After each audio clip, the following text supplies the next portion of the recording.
Welcome to the Muslim Philanthropy Podcast. My name is Muhi Khwaja from American Muslim Community Foundation. Today on our show, we have with us Hileshs Patel and Roohi Younus. Hileshs is at the Field Foundation, and Roohi is part of the Community Collaboration Initiative, and they're both hosting a Year of Learning, an event that's going to be taking place on February 18th. We're here to learn a little bit more about it. So Roohi, why don't you introduce yourself, share where you live, where you grew up, and a little bit more. Sure. My name is Roohi Younus. I reside in Woodridge, Illinois. I was born in Chicago and raised in a small town outside of Chicago called Manuka, Illinois. I went to DePaul University, where I really honed in on activism and its philanthropy and its importance to me. I worked in IT, worked in consulting for about 7 years, and then kind of wanted to take my experience elsewhere and work in philanthropy more professionally. And I made that switch about 13 years ago. Awesome. And also through a very successful event planning and consulting firm, might I add. Thank you, Muhi. Yeah, so R&R strategist, we started as R&R event management. We started 13 years ago, and we work with organizations both locally and nationally, doing consulting, management, and logistics. And it's been a great way for us to get insights into different organizations, South Asian and Muslim-led organizations, and how they function. And it's been a great transition to work with Indiana University on and working together, finding ways for these organizations to work together, and then now in the Year of Learning as well. Great. And Hilesh? I was born in Tanzania, in Dar es Salaam, and immigrated to the U.S., came to the Bronx and zigzagged west until we hit Chicago, and which is where I'm currently at right now. And I'm in philanthropy right now, but I have a background in community building, arts, and social services, as well as a brief tangent stint in the corporate world. Great. And yeah, of course. Excited to have you both on. When it comes to just philanthropy in general, what is it that you're so passionate about, this community building and philanthropy work? So when I was growing up, my dad was always very excited for us. Since we were born and raised here, he really believed in us being able to carry our heritage forward. And with that, having the language skills and the social skills to really make an impact. So what really drove me is him instilling in us the value of giving back and the value of taking your skills and your expertise and being able to bring up other people and with you in that process. So I kind of always had this in the back of my mind that I should be doing more and should be doing something that's greater than myself or for my family. And so that's really what drives me and gives me the passion to work within philanthropy. Yeah, I feel like Ruhi's my North Star in terms of like how I want things to be. Because I always joke that philanthropy is weird, and it's weird because when you ask about community building in this sector, it almost seems that it's antithetical to community building writ large. Even though there's a lot of foundations and a lot of groups, including Roohi and CCI, that foster that. So for me, I want to make sure that I have fidelity to the idea of equipping communities with the tools that they need, like sincerely and authentically, rather than just kind of giving it lip service. And what that means is bringing them into the conversations and redefining what the relationships between communities and philanthropy look like, and also subverting that a little bit. And I think in order to do that, that means really decentering myself and being aware of the power and privilege that I carry with me as a representative of both philanthropy and the Field Foundation, if that makes sense. Yeah, definitely. Thank you both for sharing. Roohi, can you share a little bit more about the Community Collaboration Initiative? Sure. So the Community Collaboration Initiative is a 3-year action-based research project that's hosted by Indiana University's Lilly School of Philanthropy. And what we're like to do, the hypothesis here is that Muslim American organizations are really strapped. We have a lot of problems that we're trying to solve with a finite amount of resources. So what that calls us to do is really find creative ways of working together. And one way to do that is collaboration. So within the nonprofit industry, we know that collaboration is it's a proven way for organizations to reach their missions and visions faster. And although we see Muslim-led organizations having some collaborations, they usually don't choose to work within their faith group when they do that. So this 3-year project is about seeing if there's a way that we can take away those common barriers. Let's have an admin that takes care of the logistics of the meetings and have facilitators there that help harness the conversations and kind of hone in and look for those commonalities and similarities. So if we have all of these things in place for you, can remove those restrictive barriers and make it easier for organizations to collaborate so that they can get there faster and make a stronger impact on their missions and visions. So it's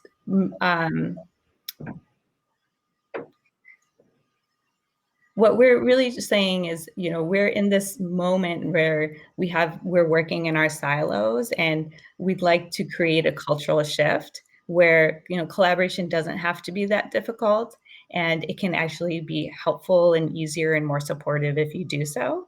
And so we're going through the process of that right now. So our first year was about building trust between the organizations, which just concluded. We're in year 2 now, where the organizations are taking time to find that common ground and that common programmatic goal that they can work on together. And then we'll have a year 3 that's focused on sustainability. Really exciting. Looking forward to following the learnings from all of that and just seeing how effective true collaboration is, because a lot of the times it's all well and dandy, but then organizations have bureaucracy or just politics or something else in the way that stands in the middle of really fulfilling missions and trying to work together with one another. So hopefully it can be a shared resource going forward where even all of the mosques that had to shift for COVID-19, how can they join services together or rely on one another for support and be creative in finding those solutions? Certainly, Muhi, collaborations are hard. They are risky, and they take a lot of investment. I was speaking with a program officer just yesterday who was telling me her own experience with collaboration and how they actually had gone through this collaboration with about 6 or 7 organizations, and it took a long time. But in the end, once they got through that rough part, in the end, what they came out with was something that is much more usable and is something that everybody is using now. So it's about getting through that risky impasse and then being able to see the light. Yeah, and I love that this is a 3-year project to really showcase that it takes time. I know from my experience within leading Muslim-led organizations, a lot of the times there's not even a plan for 3 weeks or 3 months down the road. So seeing this long 3-year trajectory is really refreshing. Hilesh, tell us a little bit more about some of the programs and services at Field Foundation. Yeah, so Field Foundation has 4 main program areas: justice, art, media and storytelling, and leadership. And I oversee leadership alongside my wonderful colleagues. And So Field's been around for 80 years, and there's a long storied history there, some of which we were discovering more recently. But really, I want to emphasize that about 3.5, 4 years ago, our president, Angelique Power, came on board and shifted the way the foundation was thinking about giving, and thinking about looking at and working with neighborhoods, thinking and looking at Chicago and redefining our program areas with an emphasis on racial equity, community empowerment, and using heat maps that would identify disinvestment around Chicago and direct our dollars towards there. And so at the time, that was a dramatic shift within philanthropy writ large, but also philanthropy in Chicago.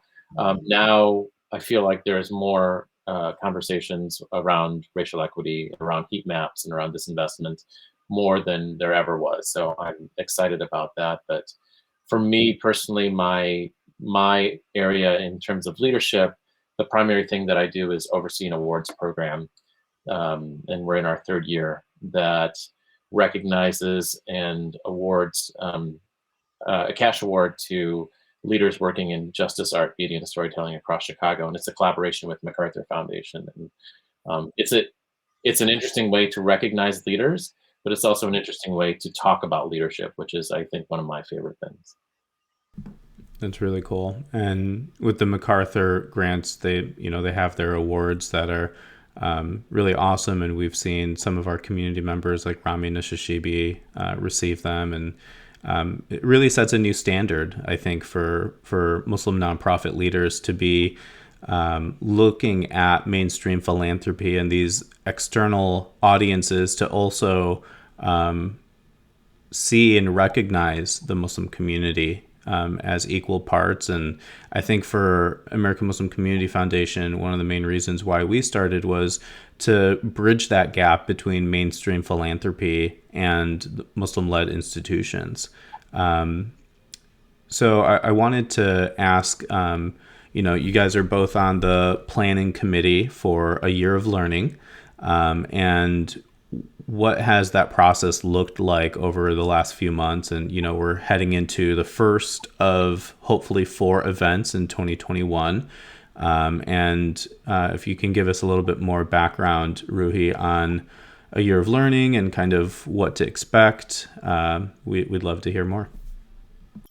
Sure. So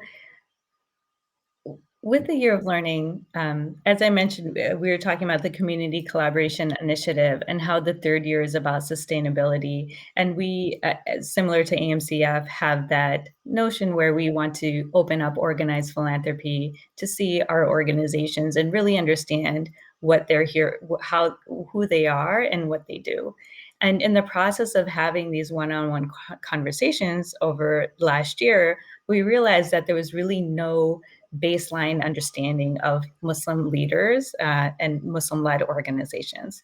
Everything from how many Muslims there are in the US to our ethnic breakdown, to our motives, there was really no baseline at all, no baseline understanding. So we kind of took a step back and said, how can we have these conversations about funding? Like, we really need to be having conversations about relationships and just knowledge building. And with Field Foundation, and Hilesh was one of those people that was presented to by Dilnaz Warech from the Warech Family Fund. And he brought us up on this idea of there was an Indigenous Day of Learning that Field Foundation supported. And we had a learning session from Megan Bang from the Spencer Foundation. And we learned how they put together a day of learning. It was an in-person day of learning pre-COVID, and how valuable that was to them, and how they came together as a community. And what they really found is that by coming together as a community and kind of challenging these preconceived notions and providing a way for the organized philanthropy to work with them and understand them, they're able to get farther than they were with all the efforts that they had done individually over the past 20 years. So the year of learning really came out of support from the Field Foundation to say, would you is this something that would be meaningful to you? Is this something that we can support you on? And having that support and that guidance from another, like a fellow marginalized community, and we continue to learn from them and continue to build on the efforts and the works of all marginalized communities. That's really where Year of Learning came about. And so when Year of Learning started, we said, who is this for? And it's really for everyone. It's for every Muslim leader, everyone who's working in organized philanthropy, our allies. And when we established our committees to do this work, we had Muslim leaders on it, we had people in organized philanthropy, and then we have our allies as well. And that's what really makes this partnership unique, is that it's coming from a lot of different ideas and a lot of different lived experiences. And we're able to pull that together and put something together that's meaningful and in spirit of Spencer Foundation's event, something that is really greater than any one of us could do on our own. That's awesome. Hilesh? Yeah, I think adding just, I can only add on a little bit because that was great. And that's the problem with following Roohi. So it's interesting. So my lens is on the other side, from philanthropy side. And in seeing that lens, I'm looking at identifying the gaps in communication and misinformation and resource allocation, in kind of a misunderstanding of the ecosystem. And, I'm still hanging on to something that Roohi said, that collaboration shouldn't be hard. Collaboration should be easy. It should be intuitive. And that there's a dearth of that right now within philanthropy. And so part of this, in addition to being an educative event and an introduction and a way to build relationships, it's also a way to put the lens on philanthropy and give them kind of a mirror to say, like, well, if you're really sincere and you talk about wanting to reach community and empower community and talk about equity, then you have to understand that when you are going into communities and talking about providing further resources and providing further support, you have to first understand the community. And so I feel like this is a conduit to do that. And like you said, Roohi, that this is the first of many. So this is the beginning of a conversation, and it's a way to open the door, I feel. That's great. And, this first conversation is focusing around the Chicago community primarily, but still helpful for anybody in their own communities to learn about this initiative and be part of it. So on Thursday, February 18th, what can people expect to kind of see through the program? Hilesh, would you like to go first this time? No, I love following you. I mean, I'm happy to go. You know what? I will briefly just say that, and maybe set the stage, that the number of people that have joined the planning committee and the process of doing this it's just phenomenal. And part of it is that you have people who are from the Muslim community and who are outside of the Muslim community coming together in collaboration to talk about what would it mean to create an event that's happening on the 18th that would provide many doorways into this conversation. And those doorways encompass arts and culture, those doorways encompass relationships, identifying a kind of a more robust understanding of faith, of business, of kind of the needs of organizations. So I feel like that set the stage. So in some ways, I'm setting the stage to hand it back to Roohi to kind of talk about what will actually happen. Thank you. That's really insightful from you, Hilesh. So the day is from 12 to 3:15 Central Time on February 18th. There will be a welcome session.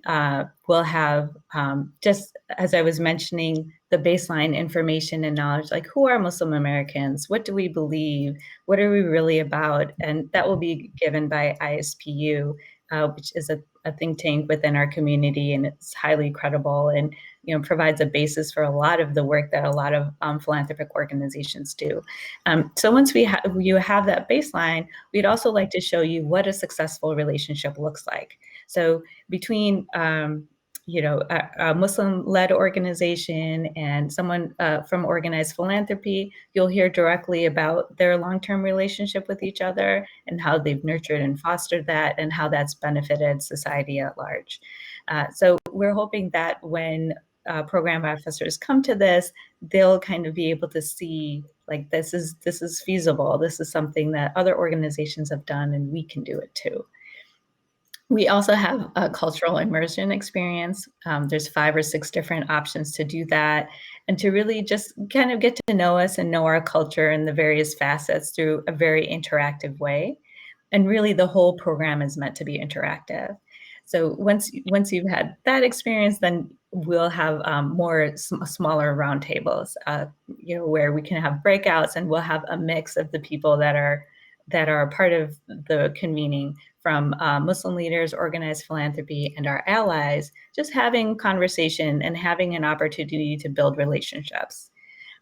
So we want this to be something where we see us as long-term partners, see Muslim leaders as long-term partners, and let's build on those relationships. Funding is just a part of it. As we've seen with our relationship, even here with the Field Foundation, that is really the relationships that are significant that can carry our organizations forward and forge a relationship that would benefit society at large, which is all of our, it's our collective goal that we're working towards. And then we'll end letting you know what we have planned for the year, like what are other, thinking beyond the Learning Lounge on how to engage with Muslim leaders, Muslim-led organizations, and other programs that we have in play as well. So when Muslim leaders look at this schedule, I hope they see an opportunity to build new connections and also perhaps even invite people they have longstanding relationships to come and say, hey, I'd like you to see this facet of our community, because we, again, this is for you. This is for our Muslim leaders to say, okay, here's some, we've talked to you, we have a relationship. I think it'd be really great if you could check out this cultural experience. It'll get you to know me more. It'll get you to know my community more. So that's one way that, leaders can look at this. For program officers, like to also see like here's a successful model, and I get to meet leaders and get to know them directly myself.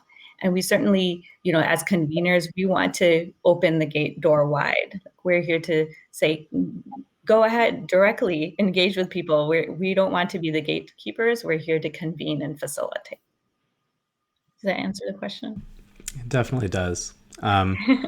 Everyone can learn more at yearoflearning.uic.edu. And again, I really encourage everybody to take a look and learn more about this initiative. One of the things that I love doing anytime we have guests on the podcast is just ask our guests about what their favorite nonprofits are and why. So if you don't mind, I know it's hard to pick like 2 or 3, but if you don't mind kind of sharing a little bit more, just so that our listeners can also broaden their giving palette and learn about other causes as well. That's a tough question. So right now at the Community Collaboration Initiative, I'm a program manager, and I also facilitate one of the groups. And one of the groups I facilitate provide direct services. And I have 5 organizations that I've been working with for the past year. And as I've gotten to know them and worked with their leadership, they've become even more near and dear to me. That's Arab American Family Services, which is kind of on the south suburbs of Chicago. They're a beacon of hope for many Arab families and beyond in their neighborhoods. And they are want to do the best for their families right now. They're struggling with job loss and COVID. So that's one. The other is Mohsen, muhsen.org. They work with differently abled individuals and provide the mind space for people to understand how to build community with people with disabilities. So they're both local and national. There's the Inner City Muslim Action Network, which is just focused on health and well-being for the Southside neighborhood that they work in. They do great programming, as we all know. To mention them all. Yeah. Or I might, there's the Syrian Community Network. They provide services and case management services to refugees, both Syrian and beyond. And the last group I work with, somebody help me. SCN, Iman, AFS. You'll have to come back with me. Can you ask Hilesh? And yeah, of course. Yeah. A minute. Thank you. No problem. I was taking notes, so these are all great suggestions. Thank you. This is wow. You picked the question, because I would want to devote a whole hour to just talking about all the organizations across Chicago that are doing phenomenal work. And it's a mixture. It's a diversity of organizations that are both well-resourced and under-resourced that I think really identify ways in which different ways of support can happen, which is always so phenomenal to me. But I know in the interest of time, I will try to just identify a few. South Asia Institute, which is one of my favorite arts organizations. I really love the leadership there. Also, a little bit confessional, one of the field fellows, a former intern of Field Foundation, works there. Arush Shakil, who's one of my favorite people in the world. Cicero Independiente, which is I think a phenomenal news organization that is based in Cicero, Illinois, right outside Chicago, and is really thinking about journalism and community in a more collaborative way, in ways that I haven't seen before. And the people who run that are also phenomenal. A Long Walk Home, which specifically empowers artists and activists to address violence against women and girls. The Stillwell Institute, which it's called the Stillwell Institute, but actually it's run by Carla Stillwell, who is kind of this one-person show who goes into neighborhoods and communities and establishes trust through her.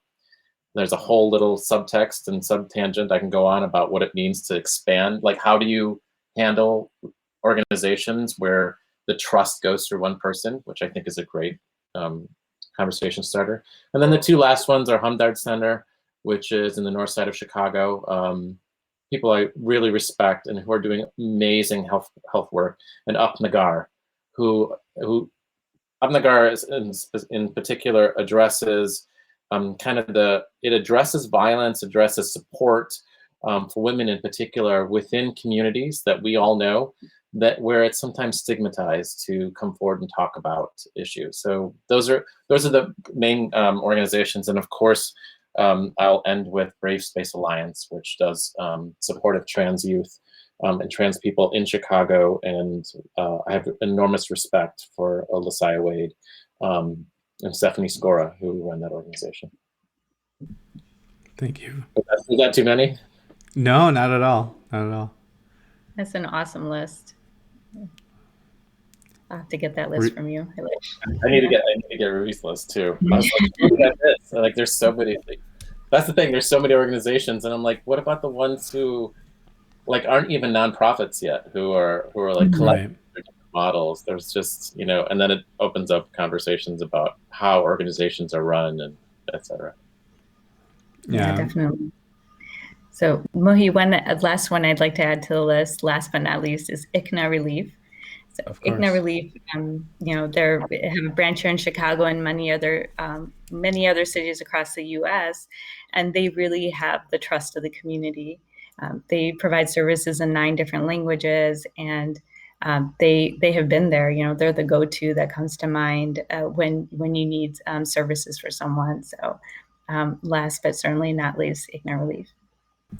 Yeah, and I think ICNA does a lot of great full service, like they do. In some of the cities, they have all of their services across the U.S., from domestic violence shelters to disaster relief response to medical clinics and food programs and everything in between. So, thank you both for sharing your favorite nonprofits. What would you guys say are some of your hopes for the rest of 2021, just kind of seeing this space of philanthropy continuing to grow. There was a really big election year, and new administration, and in addition to that, just coming out of COVID-19, a lot of social unrest. What do you guys feel the role of like philanthropy is in helping our democracy and also just way of life here in the US? Well, that's a light question.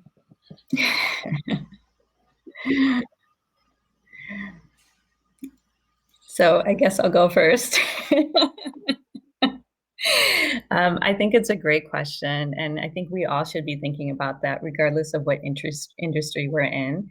I think just that, even if you're a corporate leader, like can you do in your role? If you're in philanthropy, what can you do? If you're a community member, what can you do? Like, I think each one of us needs to recognize our personal power in this moment, because we're not, the only way we're going to overcome it is if each of us does something with that. So whether it's, so I feel that the polarity, we knew it was building since 2016, but then on January 6th with the insurrection, we just saw how polarized our country has gotten.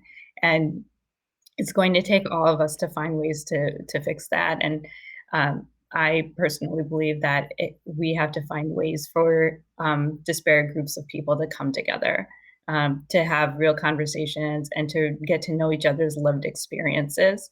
I feel it's absolutely vital, especially because there are less and less spaces to do that. So even, now even when you watch TV, like there aren't just 3 channels where you have to watch what's there. Like you can choose the news program you want that supports the ideas you already have. You can watch the shows you want that already supports the ideas that you have. You can go on Facebook and be given like a very catered experience, based on what your interests are. So the natural ways in which you would act, or I don't know if it's natural, but ways in the past where you would have found ways to build bridges and understanding are sort of not there anymore. And, everything is about like, individualized experience.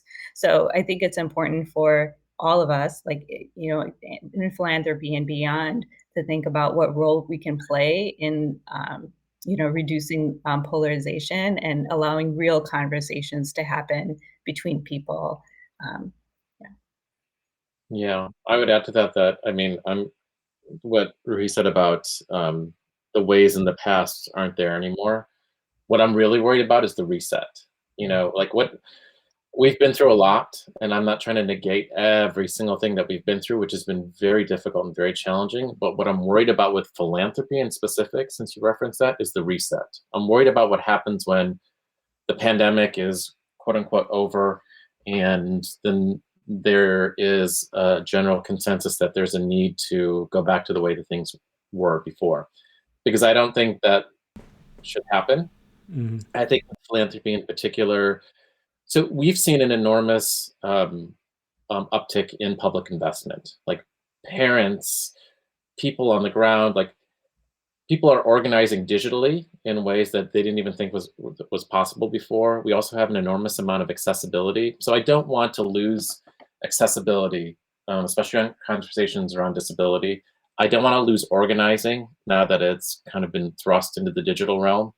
And I want to make sure that philanthropy in particular, since we started off this conversation with me saying I want to be critical of philanthropy, that internally matches the external. That if you're going to say you're going to do community empowerment, if you're going to say that you're going to, as a sector, do racially equitable work, that you have to do that internally too. So I want to make sure that it matches, and I also don't want to lose what we've learned. So I don't want to go back to the reset. I don't want the computer to shut off and then all of a sudden we're back to the same operating system and we lose every single thing that has been added on, if that makes sense.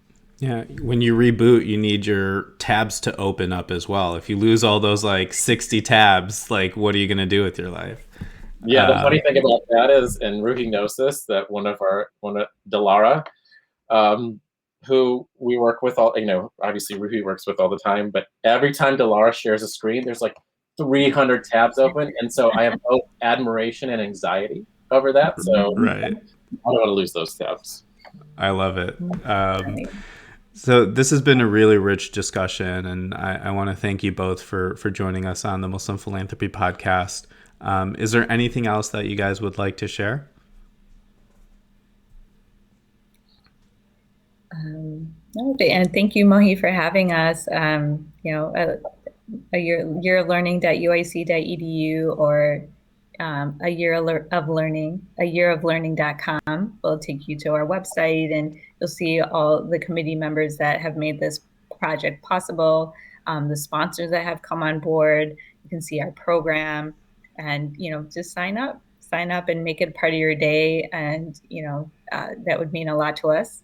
So please sign up, and we'll see you there.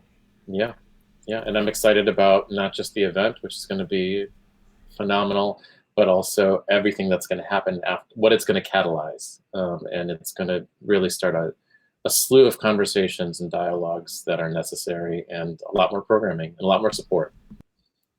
Yeah, I mean, AMCF is honored to be part of the committee, and just with so many other brilliant people in the space, and I'm glad that we had an opportunity to bring you on the podcast. So looking forward to the 18th, and again, encouraging everybody to RSVP, whether you're a donor, a leader, a philanthropist in your own community, somebody from the foundation world or mainstream philanthropy. There's a space for everybody to learn together. And we're looking forward to showcasing what the Muslim community has to offer and the resources that it will take to do that. So thank you so much. Thank you. Thank you, Mohi, and thank you for being a part of it and bringing your know-how into everything that we've put together so far. And like I said, it's collective, and we needed your input too. So thank you. Happy to. Thanks.